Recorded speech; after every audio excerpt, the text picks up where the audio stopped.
मोर्चा उदों तक ਅਸੀਂ ਲੜਾਂਗੇ ਜਦੋਂ ਤੱਕ ਮੋਦੀ ਸਰਕਾਰ ਮੰਗਾਂ ਨਹੀਂ ਮੰਨ ਲੈਂਦੀ।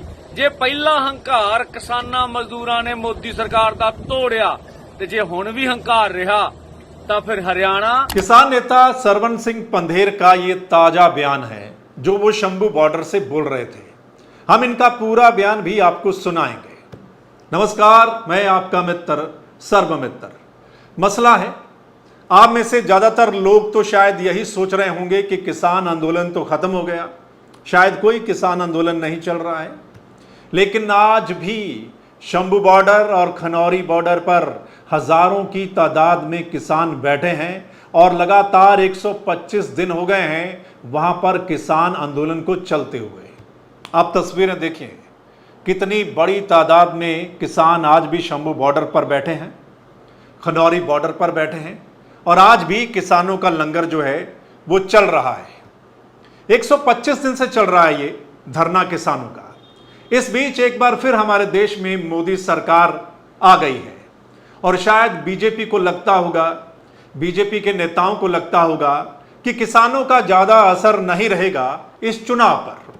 लेकिन असर तो दिखाई दिया है इस चुनाव में। आप देखिए, पंजाब से एक सीट भी बीजेपी के खाते में नहीं गई है। साथ लगते हरियाणा में आधी सीटें बीजेपी ने खो दी हैं पिछली बार के मुकाबले। वहीं यूपी से कितना बड़ा नुकसान हो गया है बीजेपी को और राजस्थान में भी कितना बड़ा लॉस हुआ है बीजेपी को।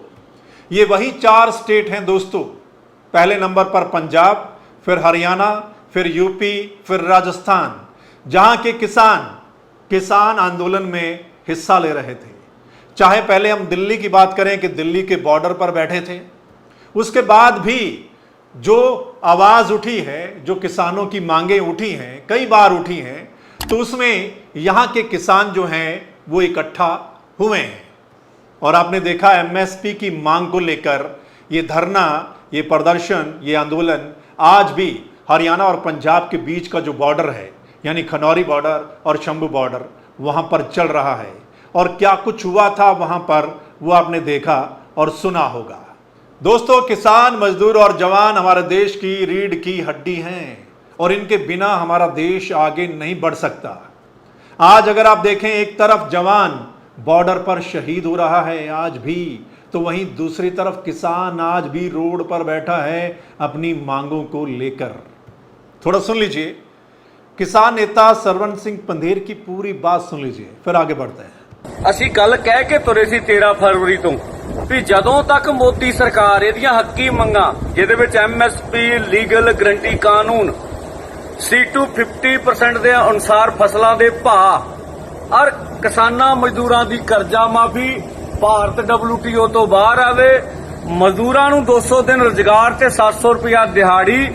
ਔਰ ਇਸ ਵੇਲੇ ਜੇ ਤੁਸੀਂ ਵੇਖਦੇ ਹੋ ਗਲੋਬਲ ਵਾਰਮਿੰਗ ਕਿੱਡੇ ਪੱਧਰ ਤੇ ਹੋ ਰਹੀ ਆ, ਜਿੱਥੇ ਜ਼ਿਆਦਾ ਮੀਂਹ ਪੈ ਗਿਆ ਹੜ੍ਹ ਆਈ ਜਾਂਦਾ, ਇੱਕ ਹਿੱਸੇ ਵਿੱਚ ਸੋਕਾ ਪਈ ਜਾਣ ਡਿਆ ਵਾ।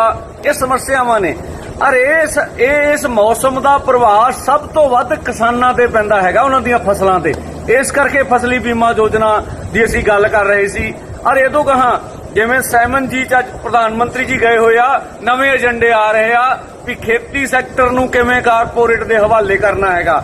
ਤਾਂ ਇਹਨਾਂ ਮੰਗਾਂ ਲਈ ਮੋਰਚਾ ਉਦੋਂ ਤੱਕ ਅਸੀਂ ਲੜਾਂਗੇ ਜਦੋਂ ਤੱਕ ਮੋਦੀ ਸਰਕਾਰ ਮੰਗਾਂ ਨਹੀਂ ਮੰਨ ਲੈਂਦੀ।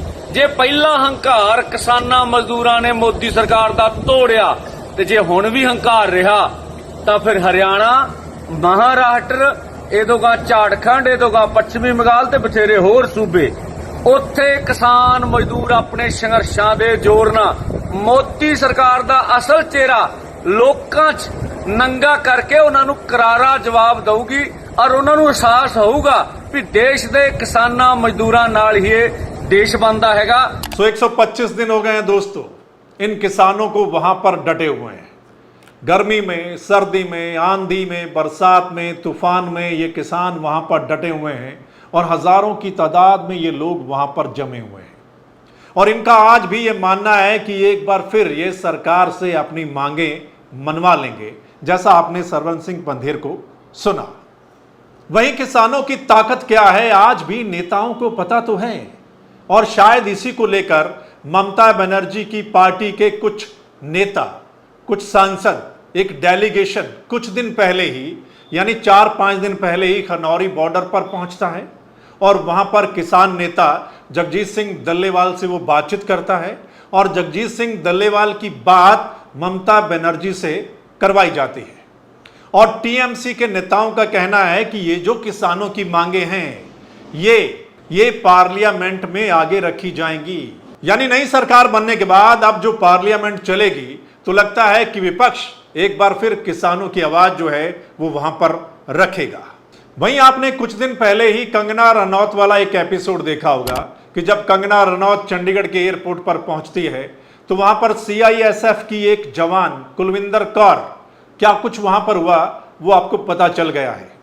और जब कुलविंदर कौर को सस्पेंड किया गया तो फिर किसान इकट्ठा हुए, मोहाली की सड़कों पर जमा हुए।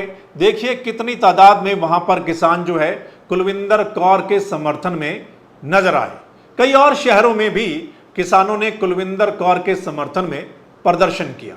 यानी किसान की बेटी के थप्पड़ की गूंज पूरी दुनिया में एक बार फिर सुनाई दी।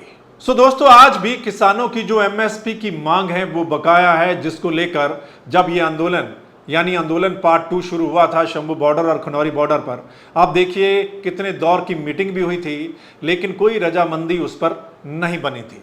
तो किसान अभी भी वहां पर डटे हुए हैं। वहीं ये तस्वीरें देखिए, ये राजस्थान के गंगानगर की तस्वीर है। वहां पर किसानों को पानी नहीं मिल पा रहा है तो फसल कैसे होगी।